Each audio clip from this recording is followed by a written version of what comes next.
welcome back. Thank you for joining us to look at the October weekly Astro update. We'll be looking at the week of the 9th to the 16th of October, going from Wednesday to honour our good friend Hermes. And with me, I've got my co-host Shauna from smartastro.com. Hi, Shauna. Hi, how are you? I'm good, thanks. Thanks so much for joining me. Thank you. Thanks for having me. Great. And we're still channeling Chris Brennan. We are. Hope he doesn't get mad. Right, the teacher, very recognisable background. It is, yes. That's great. Wouldn't be a smart astro without some sort of a quip of some kind. No, you made me laugh so much when we first started it. And here's our breakdown of the month. So we're going to be going from here. On the 9th, Jupiter stationary retrograde, and we're going to be looking Pluto, Mercury square, and going through to the 16th, Venus trine Neptune. So that's how it fits into the month. And here's our week. So these are the 3 transits that I've picked out, but the whole week includes Jupiter stationing retrograde, and that's in Gemini. On the 12th, we have Pluto stationing direct. On the 13th, we have Mercury squaring Pluto. And again on the 13th, we have Mercury entering Scorpio. So he'll be at that anaretic degree as he squares Pluto and then entering Scorpio. And on the same day, we've got the Sun trining Jupiter. And then on the following day, the Sun squaring Mars. And those are the only 2 that I got a little bit stuck on, which was most important. And I think we're going to take a peek at both, actually, because Mercury entering Scorpio and the Sun trining Jupiter happen on the same day. And then the following day, the Sun will square Mars. So that'll be applying at the time that Mercury enters Scorpio, which is relevant because, of course, Mars rules Scorpio. And then on the 6th, we've got Venus trining Neptune. So how does this week look to you, Shauna? You know, the thing that's staring me in the face right now is that Pluto, the Pluto station. Yeah. We've got some activity. We're bringing in the spooky season here pretty quick. So Mercury, I think, is going to make that kind of fun. Yeah.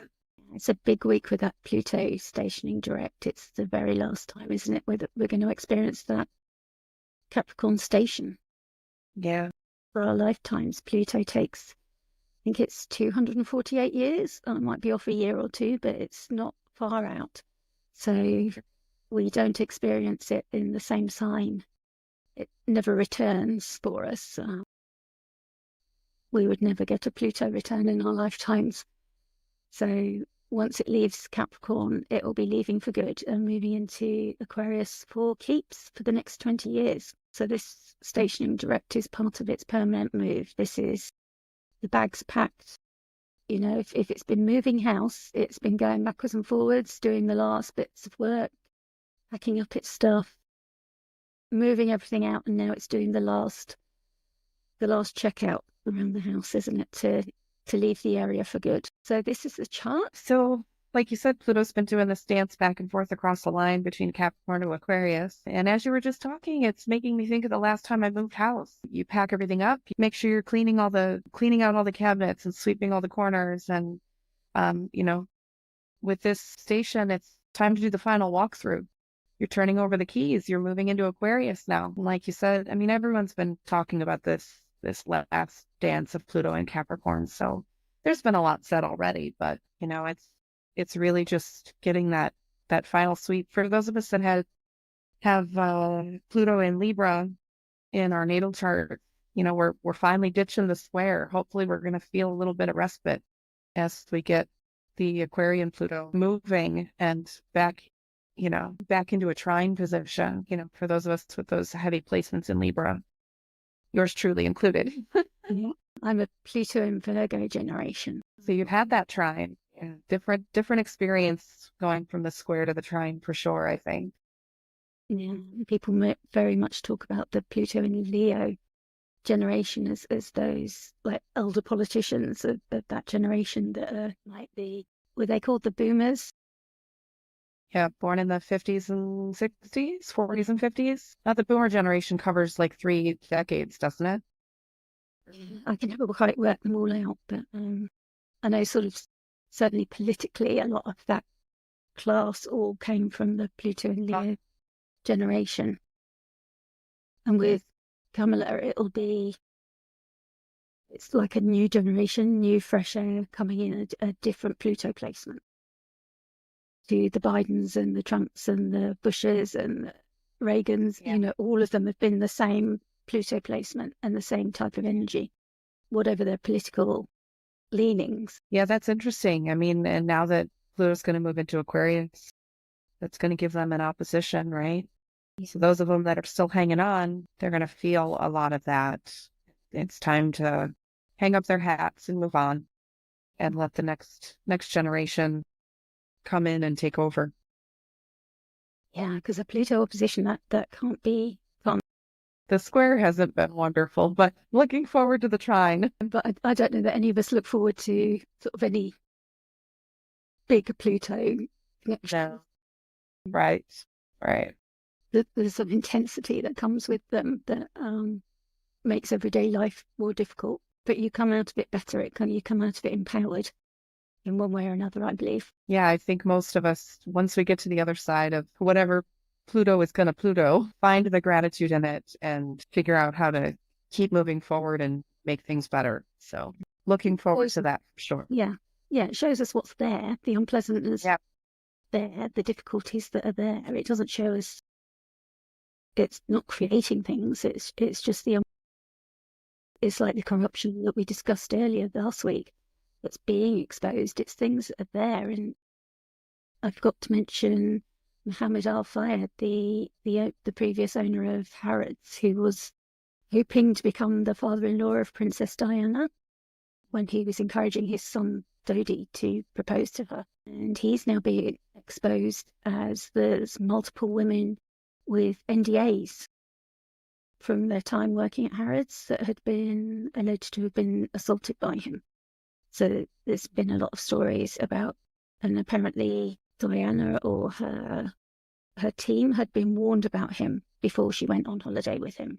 They were very uncomfortable about Diana and the boys going on holiday with Dodi and Mohammed Al Fayed because of this reputation that he had that apparently everybody knew about, but because the direct witnesses had been, and that's the trouble with power, is that they have access to these legal means that the average person doesn't. So when they're using the power in these positions where they're the boss and the big boss at that, to abuse women employees that don't have the power, that the NDAs get signed and the woman gets a severance bonus or whatever, and nothing more comes of it at the time. So there isn't justice as such, but obviously his reputation now is tarnished and ruined, and that justice is coming of a sort. The legacy that he wanted to leave isn't the legacy that he's going to be given. But also in other news, the eclipse triggering and the Pluto effects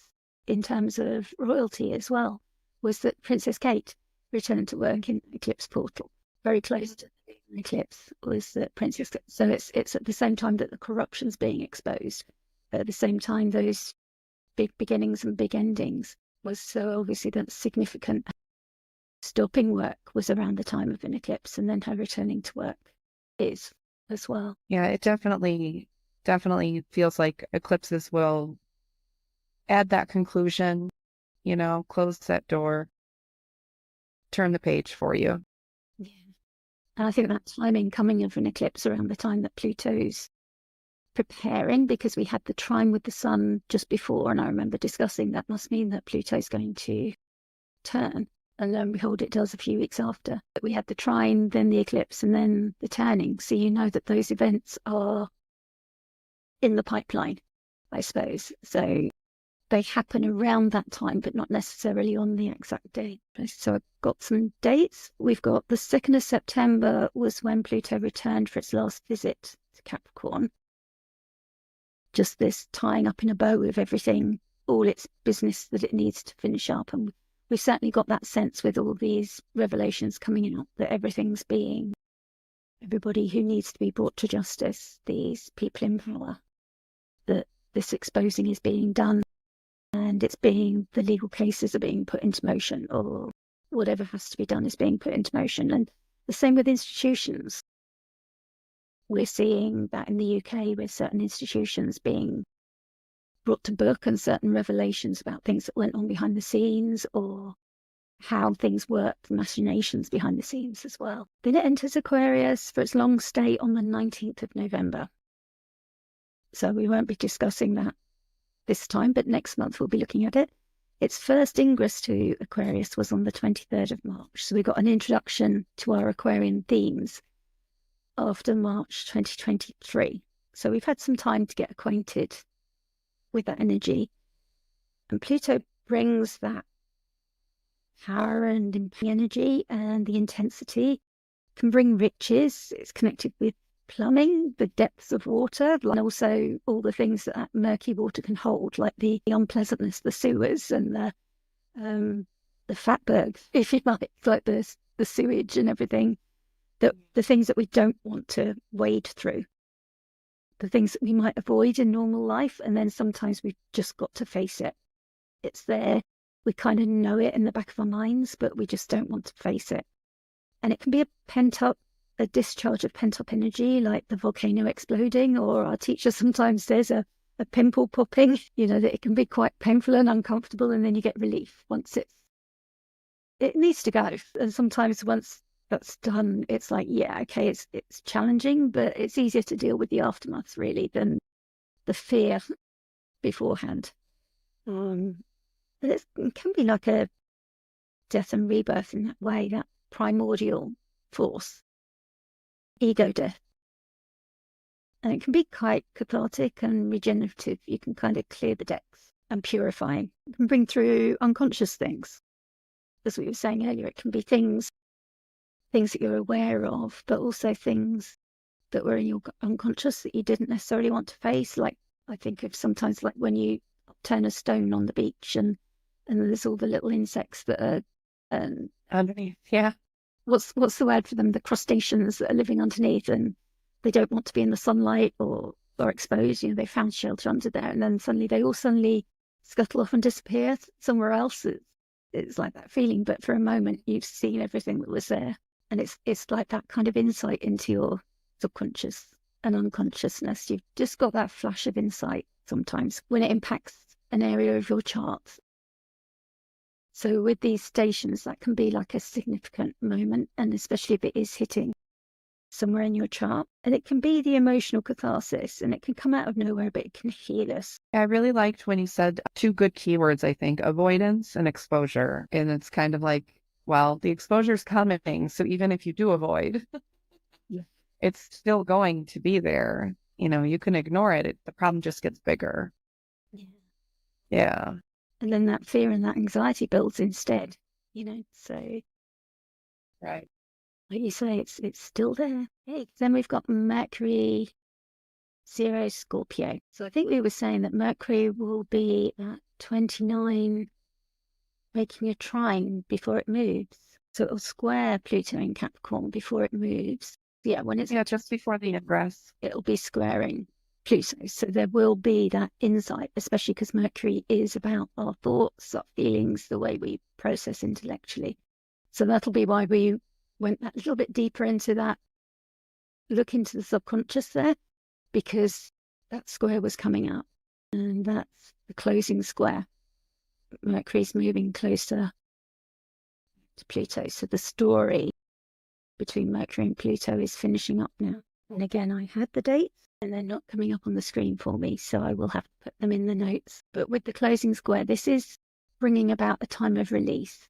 The opening square is about adjusting, the story becoming evident, and you're seeing what the story's about, what the themes are about. In the analogy of like a plant growing, it's kind of like it crowns over the earth and you see, does it need thinning out? Does it need more water? Does it need weeding? What food does it need? And you're able to tend to it. And then at the full moon, you can see, is it fruiting? What is it bearing? And you can see what kind of plant it is. If you're like me and you buy a packet of seeds that are mixed, you kind of get to know what's grown and what hasn't. And then when you get to this closing square, this is the time when the plant might be fading and releasing its leaves and returning its energy back into the earth. And it's preparing to reach the balsamic age when it gets much closer, which would be when it's actually at that stage of release and the death and rebirth phase. But this stage is just that preparing, starting to think about it. So it's starting to think about what needs releasing. So in terms of what we were talking about with that subconsciousness of Mercury in Libra and Pluto in Capricorn, thinking about those themes of in Capricorn, it's about like world building power. And with Mercury in Libra, it's about communication within relationships and diplomacy. So maybe it's some insight into what's working for us there and what isn't.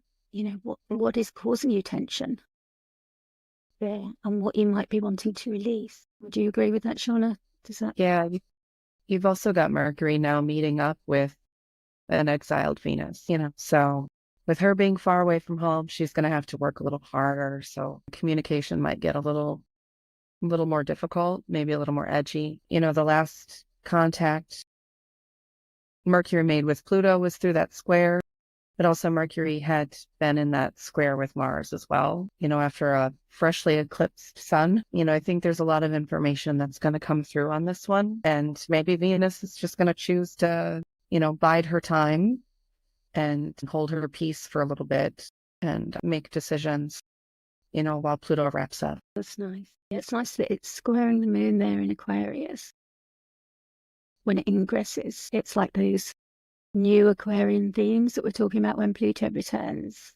It's kind of bringing some of that energy in, because we see the moon is the triplicity ruler, and it also has a whole sign trine to its ruler Mars in Cancer. I'm wondering what that Venus Saturn trine, it's separating, but with her having been in exile, Scorpio, the watery yin sign. Yeah, Mercury's signs are in earth and air, so it's peregrine in Scorpio, so it's like a wanderer. Yeah. At least it has sight of its ruler, so that's good. It's got a connection, it's got a sight of its ruler. It is the bound ruler when it reaches that middle point, but that's for a very short time. It's moving really fast through here. It's only here for 2 weeks until the beginning of November, and this is the 13th of October that it moves in. So it's really not hanging around. We see as it's moving away from the sun, Mercury's getting an awful lot faster, which is, it's under the beam still, but it's, as it gets further away from the sun, we're getting closer to where we're going to be able to understand it. But it's good for us in terms of our communications and our processes. As the faster it moves, the more able we are to get on with our sun intentions and our mercurial things. Yeah, with Mercury picking up speed, when did you say Mercury moves out of Scorpio? At the beginning of November. Quick. Okay. Yeah. So it's only 2 weeks that's in that sign. It's usually a little bit longer than that. It's usually maybe 3 to 4 weeks. Yeah. Wow. Very fast. So it's significantly short. So that's how much it doesn't like water. Swim fast. And we should say, so that affects the fixed signs here in Scorpio that have got Mercury and Venus there, but struggling. Well, Mercury is peregrine under the beams, so it's out from its combustion, but still under the beams, and it's in its psychopomp phase, and it's out from under the beams on the 22nd of October when it reaches 14 degrees Scorpio. And that means that it'll be visible to us in the night sky. Once it's out from under the beams, we'll be able to see it. Or the morning sky. It's a morning star. In those 2 weeks, it's going to make so many contacts while it's in Scorpio too. Yeah. So that's going to affect the fixed signs. Scorpio, Taurus with the opposition. We've got Uranus there opposing. So we see Venus moving to oppose Uranus. Aquarius, that hasn't quite got Pluto in there yet, but we've got the nice Aquarius moon. And Leo hasn't got anything, but it has Mars heading quite fast towards it and will be retrograding back. Was there anything else you wanted to add on that? No, I'm just really curious about, because Mercury is fresh off the contact with Pluto, moving into, co-presence with Venus, moving into contact with the moonlight at first. They're reversed, aren't they? Yeah. Yeah, because it's trine Mars. Won't be able to see Jupiter the whole time it's in there. So it's a short visit, because once it gets to Sagittarius, at least it will be opposite Jupiter. Of course, once it gets to Sagittarius, then it'll be going retrograde in there.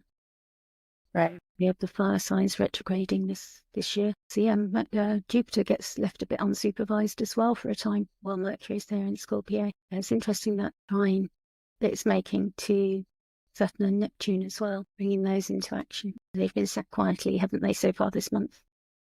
Mm-hmm. Yeah. Then we have Jupiter trining the Sun. We have Jupiter in Gemini trining the Sun in Libra at 21 degrees. So this is from mutable cardinal, and they're both in air signs. So it's a nice air, a sign of ease between like the sun lighting up Venusian topics of justice and harmony and beauty in relationships and bringing fairness and diplomacy. And then Jupiter in Gemini wanting all the information, all the details, expanding things like social media and AI and the way that we're using it, I feel, is changing. The way that it's offered to us and the way that we're using it. I've been changing the way that I'm working and the tools that I'm using. And maybe that's part of it. And then as the sun trines, maybe that will bring some ease with that and help us get that sorted. So what have I got here? Their conjunction was on the 18th of May, and that was at 28 Taurus. So that always sets the scene. That conjunction would have been in Taurus close to Uranus as well. So there would have been that destabilizing element of Uranus, but also that electrifying insight and the pull to something new and original. So whatever these two are bringing, it's going to be something revolutionary, something new, something exciting as well with Uranus, a little bit risk-taking. But in Earth, it's going to be called pragmatic and also a thing of beauty because it's Venus. She's not going to settle it for anything that isn't going to be good quality. She likes things to have that, not just to be pragmatic, but to be something you could admire as well, I feel. Yeah, useful and beautiful. Yes. Yeah. Mm-hmm. To serve that dual purpose. So I feel like as we see this trine, so we've had that square there, which was the tension of the adjusting of whatever they're starting. And now the trine is like, okay, you can sit back and start to enjoy it a little bit. Or just see it unfold, like see the long game. Yes. Yeah. But they're not quite done. Venus still can't quite see what's happening. No. Yeah, so. Or Mercury. They're both a little bit cut off from the actions. The two planets are left to their own devices. I mean, Adam talks about it being like an Airbnb host who's not in touch with their guests. Or, so you're staying in an Airbnb and you can't reach the host, so you can't get your needs met. So you're kind of left to your own devices or to work things out for yourself if you can't get the heating on or you can't get the hot water or you can't get your towels. So that's how these planets are when they can't see. But can they see their exaltation rulers now?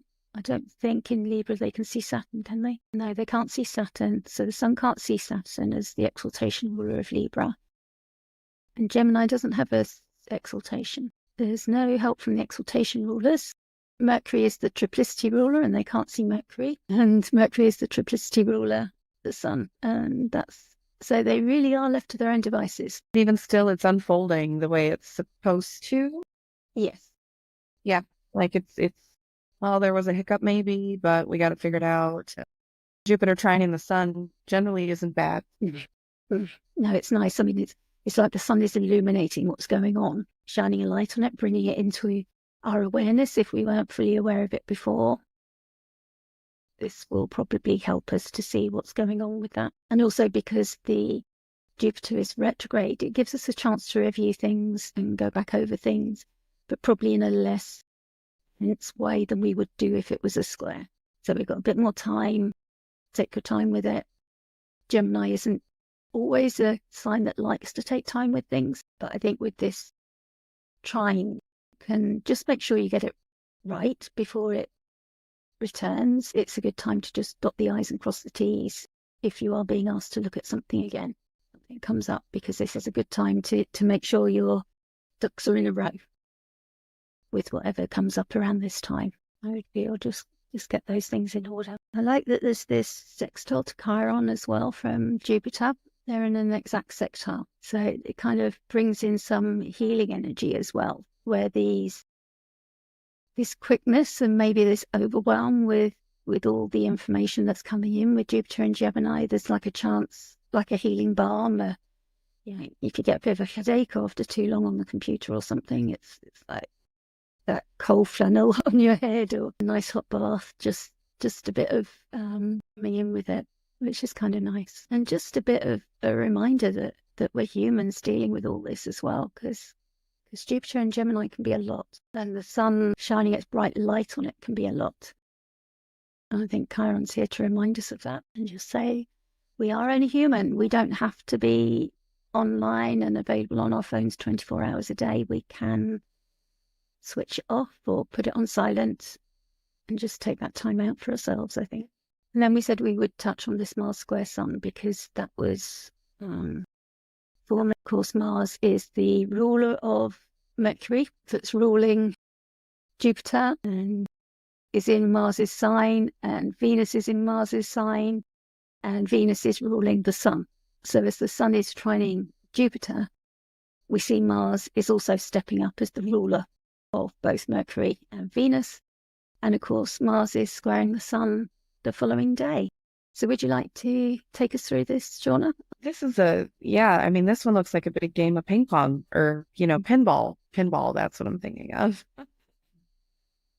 Mars squaring the Sun, Mars in fall squaring the Sun, instantly themes that come up are, the Sun is often fathers or father figures or people of prominence, and Mars in fall is going to bring some challenges.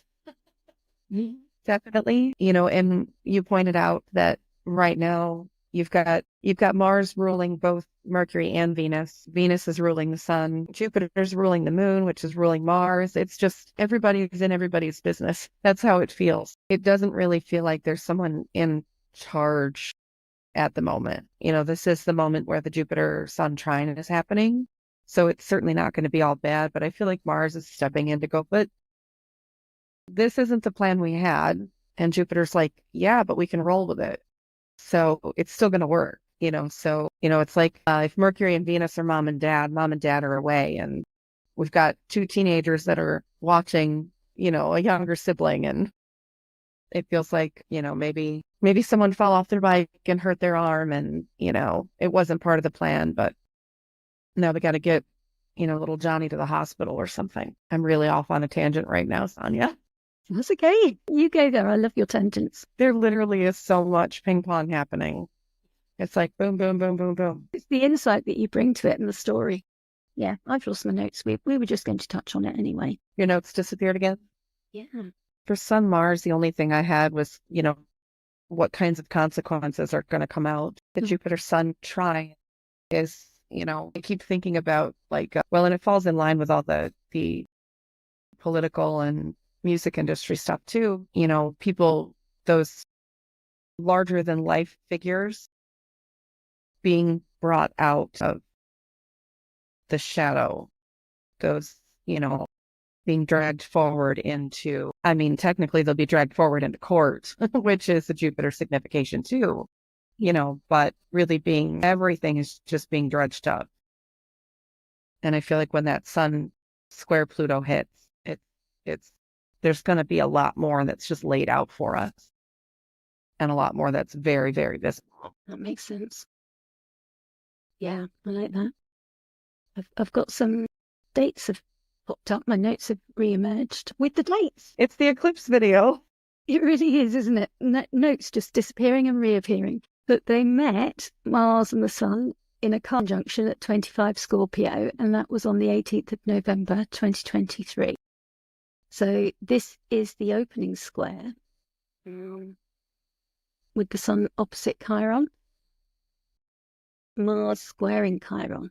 So it's still bringing in Chiron with the way that the Jupiter trine did.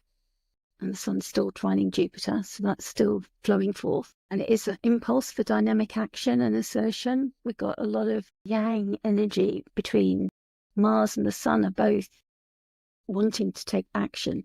They're both about the self. Mars in Cancer is about who he's defending. Impulsive for dynamic action and assertion. There's a lot of yang energy, boldness. It brings boldness and courage. We see physical strength. And it's like a centrifugal force can be generated when these two come together. And there can be the shadow of the fierce and hot-headed action. It can be rough and insensitive. It could be competitive or unpleasant, like the extroverted machismo kind of thing.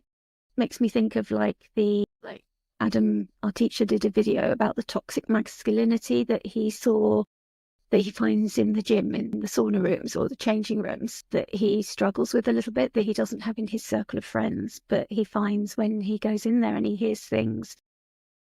And he had some advice to a young man going off to university, and it was like, you don't want to get involved with any of those girls that think they can think or think they know it all or something. It's like, you just want a pretty girl, a sweet, pretty girl. And that really troubled him. And he made like about 3 little pieces to camera, sort of talking about why he was troubled about it. And it's that kind of thing, that kind of, why would you give a young man that advice? Like that man probably knows which girls he's attracted to already. So there's probably something more about the man who is giving the advice and the problems that he's had with women who can think than it says about the young man receiving the advice. But how that obviously can be generational then, if that man was to have any guiding role in the young man's life, that where men can gather and judge each other, maybe then that puts the peer pressure on. For some reason, women who can think are a problem. It just seems so all-encompassing, of like, really don't go near those girls, particularly girls at university, because they can think, and that's really dangerous. So yeah, this sun is really showing up that kind of thought process, maybe, and the worst of it. So it really made me think of that. But was there anything you thought about that? Did you catch that video? I did catch that video. Yeah, it's difficult to imagine someone being comfortable just offering that kind of advice these days. But I struggle with trying, with bringing negativity to a chart. But toxic masculinity is definitely something you could see with the Mars superior square to the sun, for sure. All the yang energy, and especially Mars in Cancer makes me feel like there's a bruised ego to deal with. Yeah. And maybe relearning your place. I want to be careful how I say that, but breaking down structures even, or the challenges that come with that. Especially because when Mars is in Cancer, I mean, it's nice here because it's got that trine to the moon. So it's got sight of the moon when this aspect comes in. So that might soften things. But yes, it's how they respond to it, I suppose, that the man has this experience with a woman who can think, and it's how does he respond to it? So he decides all women who can think are a problem, rather than maybe looking at himself and maybe thinking, I need to get more education. That if he wants to compete with the woman who can think, that's possible. Or presumably he had to go to university to mix with the girls at university. Yeah, realizing you need to think inward instead of thinking outward. Reevaluating the internal process. And stop worrying about what other people think and do is not your business, And come to it of, what can I learn from this person, rather than feeling you've got to compete with people. Yeah. That they're there to attack you. It's like, take every experience as something that somebody can teach you. Yeah. Okay, so that wraps up week 2 of October. And next week we'll be back covering the 16th to the 23rd of October. Thank you so much for joining me, Shauna. I really appreciate it. And would you like to remind everybody where they can find you? Yeah, thanks for having me. I'm Shauna. I'm at smartastro.com, available for readings, tarot, astrology, and on social media, both Twitter or X, SmartAstro, and Instagram, as well as Substack. Brilliant, thank you. And I'm Sonia from Celestia Astrology, and that's where you can find me at my website, celestiaastrology.com. And also all the social medias and Substack. And we're both open for astrology readings. So do come and find us, and feel free to ask any questions in the comments below, and please do like and subscribe. Thank you so much for joining us for the weekly forecast. You often hear creators ask you, could you please like and subscribe? And I can't emphasize enough how important it is for small channels. It really does make the difference. And also we all want to reach the audience that our content is made for. And we can do this with your help if you've enjoyed it. It gives us immediate feedback on what you're enjoying and what you would like more of. It doesn't cost you anything, and it's a great way for you to support our work and just let us know that you're enjoying what we're doing. So if you have enjoyed this content and you'd like us to keep making it and make more of it, that's a great way for you to let us know. So wherever you're watching this, please do give us a thumbs up and give us your support. And we really appreciate it. Thank you so much.